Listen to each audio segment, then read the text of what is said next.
நான் பேசுற நியூயார்க் அல்ல, நான் பேசுற டொரண்டோ பத்தி அல்ல, கொழும்பை பத்தி பேசுறேன்.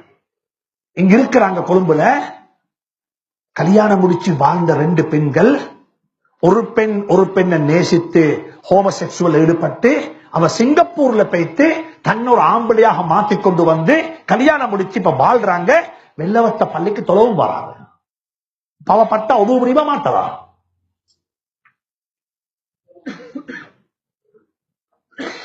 இது நீங்க நினைச்சவான முஃப்தி சாப் பேசுறது எங்க? இது நியூயார்க்ல சொல்லி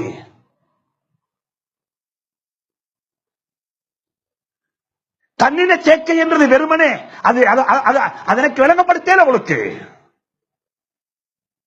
இந்த நாட்டு கேபினட்ல கூட இது கொண்டு வரப்பட இது பாஸ் பண்ணப்பட போகுது.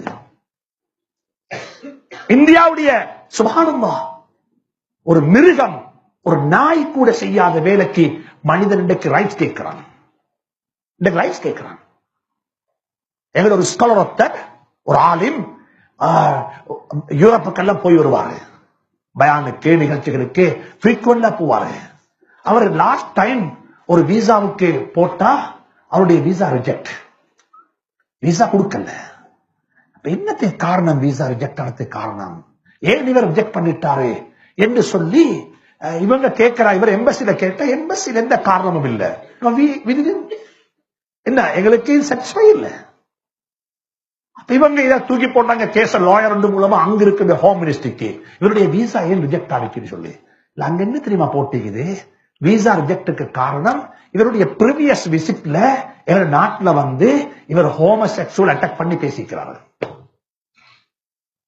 எங்க நாட்டுல பை லோ இது கூடும். இதை எப்படி உங்களுக்கு அட்டாக் பண்ணி பேசணும்? நான் சமீபத்தில் கூட நான் 2-3 கேஸ் ஹேண்டில் பண்ணி கொண்டிருக்கிறேன். நல்ல ரிப்யூட்டட் ஃபேமிலி. அந்த அவரே சொல்றாரு, முஃப்தி சாப், இந்த நோயில நாங்க மாட்டிக்கொண்டுட்டோம்.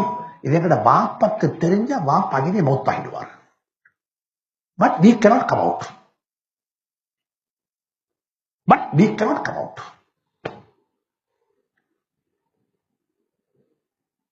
ஏண்ட மவண்ட ஃப்ரெண்ட்ஸ் நல்ல பிள்ளைகள் தானே, கூட்டாளி மாறாக வச்சுக்கோங்க.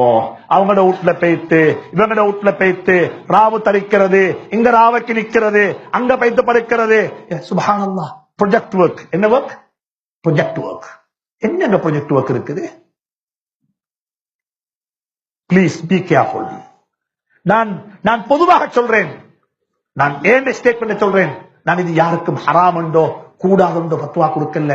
நான் பிள்ளைகள் மதரசாக்கள்ல போய்த்து ஹாஸ்டல்ல தங்கறத கூட நான் விரும்பல. நான் ஹாஸ்டல்ல தான் படிச்சேன். என் வாப்பா ஹாஸ்டல்ல தான் படிச்சாரு. என் அப்பா ஹாஸ்டல்ல தங்கியிருந்தார். அது விஷயம் வேற, அந்த காலம் வேற. இப்ப மதரசா தாராளம் இருக்குது. கொழும்புக்கு 25 மதரசா இருக்குது. மாஷா அல்லாஹ். 23 ஸ்கூல் கொழும்பு டிஸ்ட்ரிக்ட்ல. இந்த கொழும்பு டிஸ்ட்ரிக்ட்ல 25 முஸ்லிம் ஸ்கூல் இருக்குது. ஆனால் கொழும்பு முனிசிபல் ஏரியா உள்ளுக்கு 28 மதரசா இருக்குது. பிள்ளைகளுக்கு காலையில போயிட்டு என்ன செய்யணும்? ஓதிட்டு வரையணும். மௌலானா ஃபாசிலுக்கு அல்லாஹ் ரஹ்மத் செய்யட்டும். அந்த கான்செப்ட் உருவாக்கினாரு. உருவாக்கி ஒரு பெஞ்ச், 2 பெஞ்ச், 3 பெஞ்ச், இந்த மௌலானா மொய்ஸ் புகாரில வந்தெல்லாம் பாஸ் அவுட் ஆனாங்க. இதே பாசிபிள். இது உருவாக்கும் போது இலங்கையில் உள்ள ஒவ்வொரு மதரசாவில் இந்த கான்செப்ட் நாங்க ஹாஸ்டல் வைக்கிறது இல்ல. உள்ள ஓதிட்டு போகட்டும். இன்றைக்கு எனக்கு ஆச்சரியம், 5 வயசு 5ஆம் ஆண்டு படிக்கிற பிள்ளைக்கு எத்தனை வயசு இருக்கும்? எத்தனை வயசு? 11 இயர்ஸ், 10 இயர்ஸ். அந்த புள்ளை மதரசால வாப்பா. அவனுக்கு தொழுகையே கடமை இல்ல. அவனை குர்ஆன் ஓதட்டு அடிக்கலுமா?